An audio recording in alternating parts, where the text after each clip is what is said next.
할렐루야. 하늘이 열리고 하느님 아버지의 목소리가 들려왔네.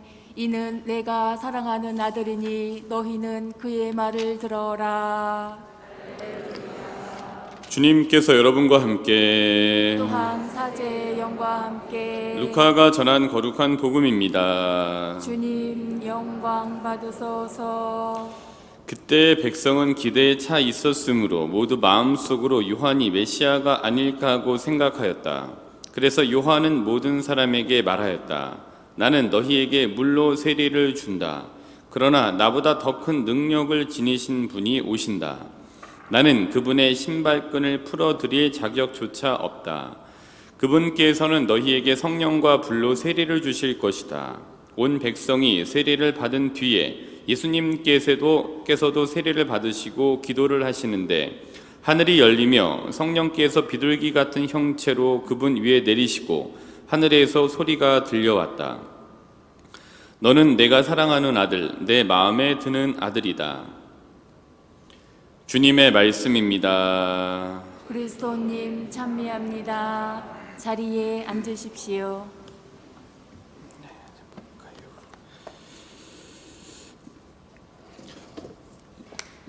일전에도 말씀 좀 드렸나? 뭐 가물가물한데 그 본당 이제 이렇게 본당 신부를 이제 이렇게 생각을 해요. 본당 신부로 그 활동을 본당 신부로서 열심히 해서 좋은 성과들을 신자분들과 함께 낸 10년 차 이상의 본당 신부님들은 본당 박사 학위를 받은 사람과 다름이 아니다라고 이제 봐요.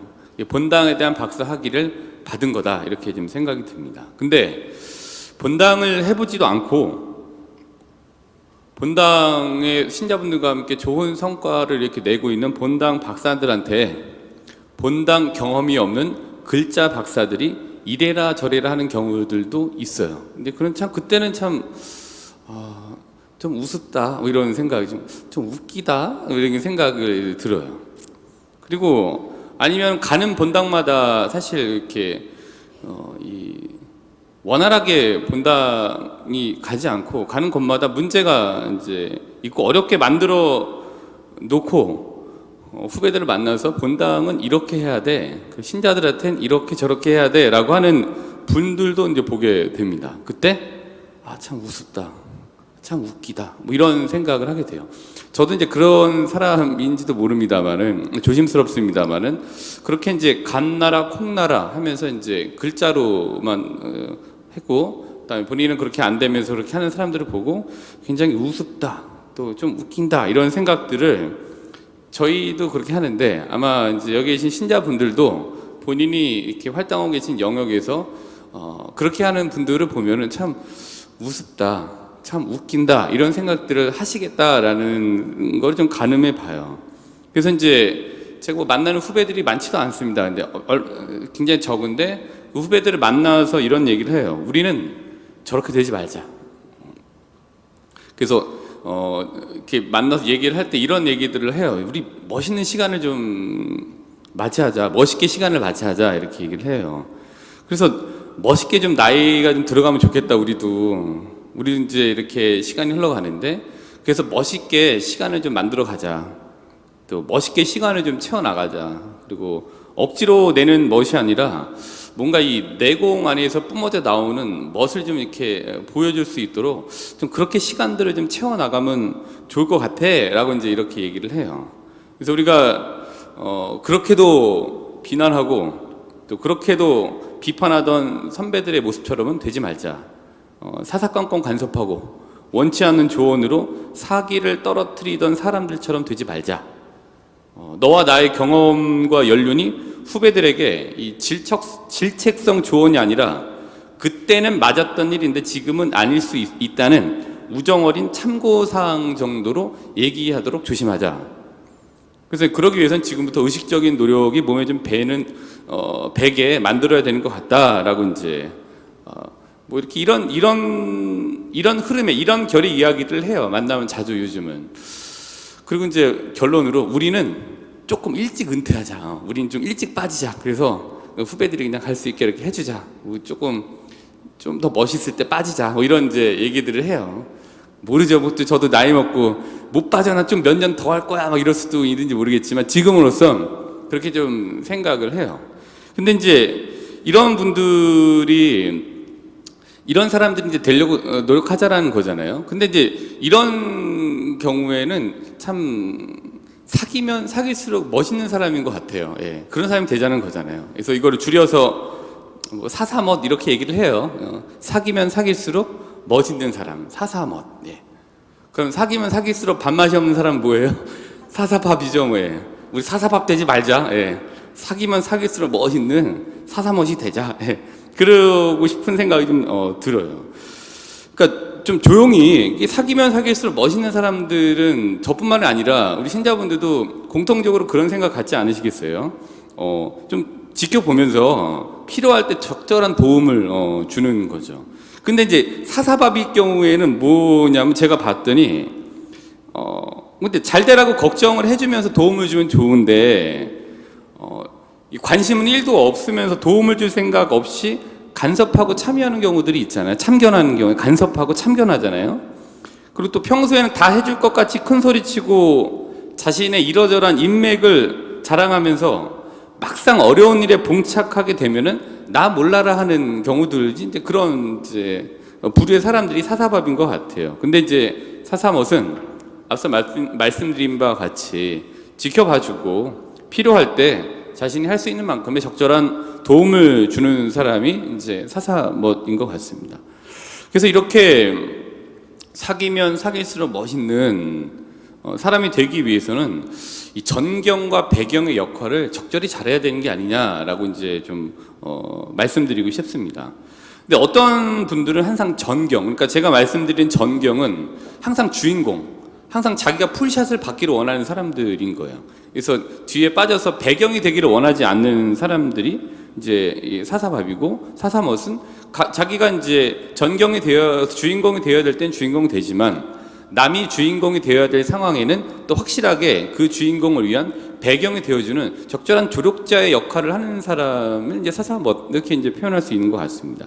그래서 우리가 누군가 전경이 되어야 되는 상황이라면 확실하게 전경을 밀어주면서 좀 확실한 배경이 되어주는 것 굉장히 멋있는 일인 것 같다 생각이 듭니다.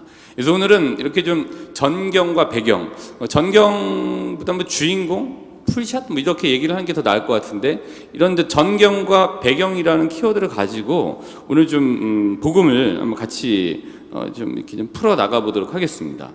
오늘 이제 이 전경과 배경이라는 걸 가지고 한번 나눠서 오늘 복음 말씀을 뭐 이렇게 좀 살펴보면은 루카복음 오늘 3장 15절 16절 그리고 이제 중간 띄고 21절 22절이 이렇게 되어져 이렇게 오늘 복음 말씀인데요. 루카복음 이제 3장 15절부터 16절 이제 전경과 배경이라는 키워드로 보시면 됩니다. 3장 15절부터 16절을 이렇게 보시면은 이렇죠. 백성은 기대에 차 있었으므로 모두 마음속으로 요한이 메시아가 아닐까 하고 생각하였다. 그러니까 이 얘기는 그렇잖아요. 모두 마음속으로 요한이 메시아가 아닐까 하고 생각하였다. 그럼 요한이 주인공이 아니었을까? 요한이 우리가 기다리던 전경이 아니었을까? 이렇게 생각을 하고 있었던 거예요. 근데 요한이 우리의 전경이 아니었을까라고 생각했던 이 사람들한테 요한이 뭐라고 했냐면은 그래서 요한은 모든 사람에게 말하였다. 나는 너희에게 물로 세례를 준다. 그러나 나보다 더 큰 능력을 지니신 분이 오신다. 나는 그분의 신발끈을 풀어드릴 자격조차 없다. 그러면서 나는 주인공이 아니야. 난 전경이 아니라 나는 이분을 위한 배경이야 라고 하면서 주인공을 확실하게 밀어주는 배경으로서의 역할을 굉장히 확실하게 하고 있는 세례자 요한의 모습을 저희가 이제 볼 수 있습니다. 나는 예수님을 위한 배경이야. 진짜 주연은 예수님이셔. 전경은 예수님이셔. 라고 얘기를 하는 거죠. 그러면서 이제 루카복음에 이렇게 나왔는데 요한복음에 보면은 요한복음 3장 30절 한번 볼까요? 요한이 자신이 어떤 사람인지 다시 한번 이렇게 굉장히 확실하게 얘기해주고 있는 구절이 요한복음 3장 30절입니다. 요한복음 3장 30절에 뭐라고 했냐면은 그분은 커지셔야 하고 나는 작아져야 한다 이렇게 얘기를 해요. 그러니까 나는 주연을 위해서 난 작아져야 되고 주연인 예수님은 더 커져야 되고 더 커진 예수님을 위해서 나는 배경이야 라고 하면서 얘기를 하는 거죠. 못을 딱 박죠. 그래서 자신은 예수님을 위한 배경임을 명확히 하고 있습니다. 요한복음 3장 30절을 보시면, 그래서 세례자 요한이 좀 멋있는 것 같아요. 이런 상황에서 사람들이 세례자 요한을 주연으로 알고 전경으로 생각하고 있었으면 마음을 약간만 돌려 먹으면 본인이 충분히 주연의 역할을 어느 시기 동안 어느 기간 동안 할 수 있었을 거예요. 그러나 그렇지 않고 자기가 어떤 사람이다라는 것에 대한 아이덴티티, 즉 정체성, 즉 아이디가 확실히 있었기 때문에 나는 배경이야 라고 얘기를 했던 거죠. 이 참 멋있는 세례자 요한의 모습인 것 같아요. 그래서 이제 예수님께서도 이렇게 멋있는 세례자 요한에 대해서 뭐라고 말씀을 하셨냐? 마태오복음 11장 11절 한번 볼까요? 이게 재밌어요. 이게 이렇게 뭐 생각해서 말씀하시는지 어쩐지 모르겠지만 성경에 나와져 있는 거를 성경에서 찾아서 이렇게 찾는 재미가 참 재미있는 일이에요. 이게 마태복음 11장 11절에 뭐라고 했냐면은, 내가 진실로 너희에게 말한다. 여자에게서 태어난 이들 가운데 세례자 요한보다 더 큰 인물은 나오지 않았다. 이렇게 얘기를 하면서 세례자 요한을 또 추켜 세워주고 있습니다. 그러니까 어느 면에 있어서 세례자 요한은 자신의 인생에 있어서 세례자 요한은 자신의 인생에 있어서의 주인공이죠. 근데 어느 면에 있어서는 또 누군가를 위한 배경이었던 거고, 우리도 우리의 인생에 있어서는 우리가 주인공이고 전경이죠. 근데 어느 면에 있어서는 누군가를 위한 배경으로 살아야 될 이 시간이 좀 있기도 해요. 부모님들은 자식을 위한 전경입니까? 아니잖아요. 부모님들은 자식을 위한 백그라운드, 배경으로서 역할을 하시는 거잖아요. 근데 그 부모님도 어느 시기에는 자식이라고 하는 전경으로서 부모님이라고 하는 백그라운드 지원을 받고 그 자리에 계셨던 거잖아요. 그러니까 어느 순간에는 내가 주연이기도 하지만 어느 시기에는 내가 주연을 위한 배경으로서 역할을 든든하게 받쳐주는 조력자가 되기도 해야 되는 것 같아요. 그러니까 멋있는 배경은 근데 사실 그 자체를 멋있는 전경인 것 같아요. 그러니까 멋있는 배경의 역할을 굉장히 멋있게 충실히 하는 분들은 오히려 전경보다 더 멋있는 전경, 주인공으로 부각이 되기도 하는 것 같아요. 그래서 우리가 나이 들수록 좀 멋있는 배경이 될 줄 아는 좀 멋이 있어야 되지 않을까. 오늘 이 세례자 요한에 대한 이제 복음 말씀을 보면서 좀 이런 이제 멋에 대해서 한번 생각을 해보게 됩니다. 전경과 배경, 그리고 나이 들어가면서의 멋, 여기에 있는 것 같습니다. 마냥 주인공으로 살 수는 없습니다. 또 마냥 배경으로만 있을 수도 없는 거죠. 근데 어느 순간엔 주연 되기도 하고 어느 순간엔 배경 되기도 하고, 근데 그런 시기에 확실하게 주연을 위한 배경이 되고 또 멋있는 배경이 되다 보면 결국에 인생의 주인공은 나니까 내가 이제 전경이 되는 거겠죠. 이런 맥락에서 보면은 우리가 창세기를 한번 볼까요? 창세기 27장을 한번 다시 한번 볼게요. 창세기 27장 1절부터 29절. 야곱이 에사우의 복을 가로챈 이 장면이에요. 이게 창세기 27장 1절부터 29절의 내용인데, 이제 이삭이 나이를 많이 먹게 돼서 눈이 어두워지고 잘 볼 수 없게 되었을 때, 이제 장자에게 이 축복을 해주기 위해서, 장자였던 에사우에게 축복을 해주기 위해서 에사우를 부르잖아요. 그래서 이제 이렇게 얘기를 하죠. 2절에 보시면, 내가 보다시피 나는 이제 늙어서 언제 죽을지 모르겠구나. 그러니 이제 사냥할 때 쓰는 화살통과 활을 메고 들로 나가 나를 위해 사냥을 해 오너라. 그런 다음 내가 좋아하는 대로 별미를 만들어 나에게 가져오너라. 그것을 먹고 내가 죽기 전에 너에게 축복하겠다라는 거예요. 이제 이렇게 돼요.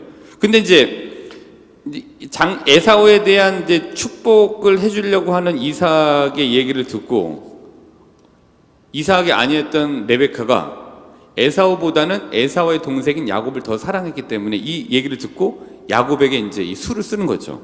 5절에 보시면은 어떻게 되냐면은, 레베카는 이삭이 아들 에사오에게 하는 말을 엿듣고 있었다. 이렇게 됐어요.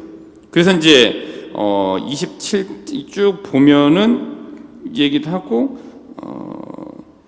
이제 레베카 6절 보시면은, 레베카는 아들 야곱에게 일렀다. 네 형한테 아버지가 이렇게 얘기했으니까 네가 먼저 선수를 쳐갖고 이렇게 얘기를 해갖고 이렇게 고기를 만들어갖고 내가 줄 테니까 가서 내가 큰 아들이다라고 생각을 하게 이렇게 해서 얘기를 해갖고 그 축복을 네가 받아. 근데 엄마, 근데 나는 형은 털이 많고 난 털이 별로 없는데 내가 그 좋아하는 그 털 있는 옷 줄 테니까 입고 가서 아버지 눈 잘 안 보이니까 갖고 목소리만 조금 변조해갖고서 이렇게 하면은 네가 받을 수 있을 거야 라고 하면서 야곱이 축복을 받을 수 있도록 레베카가 뭐가 돼요? 배경이 돼줘요. 예, 이게. 그러니까 야곱이 엄마 레베카가 있었기 때문에 가능했던 거예요. 그리고 또 재미있는 거는 27장 41절부터 43절이에요. 27장 41절부터 43절을 보시면 야곱이 이제 이렇게 해가 엄마가 든든하게 빼게 돼갖고 야곱한테 코칭을 해주고 그 코칭을 받은 거를 가지고 이제 이렇게 해갖고서 축복을 받았잖아요. 그러니까 이제 이 에사우가 얼마나 열이 받겠습니까? 형이지만 정말 이제 주워 받고 싶은 생각이 든 거죠. 근데 주워 받는 거를 넘어서 이제 제거하고 싶은 생각까지 이제 들은 거죠. 극도의 미움이 이제 들었죠. 그 41절에 보시면 에사우는 아버지가 야곱에게 해준 축복 때문에 야곱에게 앙심을 품었다. 그래서 에사우는 아버지의 죽음을 애도하게 될 날도 멀지 않았으니 그때 야곱을 죽여버려야지 하고 마음속으로 생각하였다. 이제 이 절체절명의 위기예요. 죽기 일보 직전이에요. 에사우는 들의 사람으로서 이제 사냥을 하고 굉장히 강인한 육체를 가졌던 사람이라고 저희가 알고 계시죠. 그 다음에 야곱은 이제 그와 이제 좀 다르죠. 그래서 이제 에사우가 힘으로써 동생이 자기의 거를 가져간 것에 대해서 이제 응징을 하려고 하고 있습니다. 근데 여기에 또 누가 등장하느냐? 이삭의 아내, 야곱의 엄마 레베카가 또 등장해요. 레베카는 큰 아들 에사우가 한 말을 전해 듣고서는 사람을 보내어 작은 아들 야곱을 불러놓고 그에게 말하였다. 말한 게 이거예요. 니네 형이 지금 열받아갖고 너 죽이려고 하니까 잠깐 하란에 있는 외삼촌 라반의 집으로 가 있어. 이렇게 얘기를 해준 거예요. 그래서 결국에는 레베카, 그러니까 야곱의 엄마라고 하는 든든한 배경이 있었기 때문에 야곱이 피신을 가고 살아남을 수 있었고, 또 하란이라고 하는 곳에 있는 외삼촌 라반의 집에 가서 뭐 우여곡절이 있었지만 아내를 얻고 거기에서 이제 터전을 마련할 수 있게 이제 될 수 있었던 거는 그 배경을 보시면 야곱이라고 하는 주인공이 탄생할 수 있었던 거는 든든한 배경이었던 엄마 레베카가 있었기 때문에 가능했던 일이라고 볼 수 있습니다. 그래서 이제 결국에는 야곱이 어떻게 돼요? 하느님과의 씨름을 하면서 너는 이제 더 이상 야곱이 아니라 이스라엘이다 라고 하는 이름을 얻게 되죠. 야곱이 야곱에서 머물지 않고 이스라엘이라는 이름을 얻을 수 있었던 배경에는 누가 있었어요? 이삭의 아내 야곱의 엄마였던 레베카의 든든한 어떤 조력, 그 든든한 배경이 있었기 때문에 야곱이라고 하는 야곱이 이스라엘로 되고 이스라엘이 이제 건재할 수 있게 되었던 거죠. 거기에는 사실 보면은 레베카의 그 크나큰 조력이 있었기 때문에 가능했다고 이제 볼 수 있습니다. 그러니까 아까도 말씀드렸습니다만은 나라는 야곱을 위해서는 다른 이들이라고 하는 레베카들이, 수많은 레베카들이 있었을지 몰라요. 그리고 나는 또 누군가를 위한 수많은 레베카 중에 하나일지도 모릅니다. 나도 누군가에게는 그렇기 때문에 이 야곱을 좀 지나고 레베카가 되어주는 것도 필요한 것 같습니다. 멋있는 배경은 멋있는 전경, 멋있는 주인공이 될 수 있을 것 같습니다. 사귀면 사귈수록 좀 멋있는 사람이 좀 되면 좋을 것 같아요. 그러기 위해서는 때로는 전경이 되기도 하지만 때로는 누군가를 위한 배경이 될 줄도 알면서 밀어줄 때는 좀 밀어주고 또 빠져야 할 때는 좀 빠질 수 있어야 하는 것 같습니다. 이번 한 주간 아마 전경과 배경 사이를 수시로 오고 가시는 상황들이 펼쳐지시리라 생각합니다. 이럴 때 전경, 주인공이 되실 때도 있겠습니다만은 배경이 되어야 하는 상황이시라면 전경에 대한 미련은 조금 접어두시고 배경이 되어 보시는 것도 괜찮은 선택이 아닐까 싶습니다. 이번 한 주간 전경과 배경 사이에서 무엇을 선택하셔도 나라는 사람은 하느님께는 전경, 즉 주인공임을 또한 기억하시면 좋겠습니다. 그리고 때로는 멋있는 전경, 또 때로는 멋있는 배경 되시는 멋있는 한 주간 되시기를 기도하시면서 오늘 미사를 봉헌하도록 합시다. 아멘.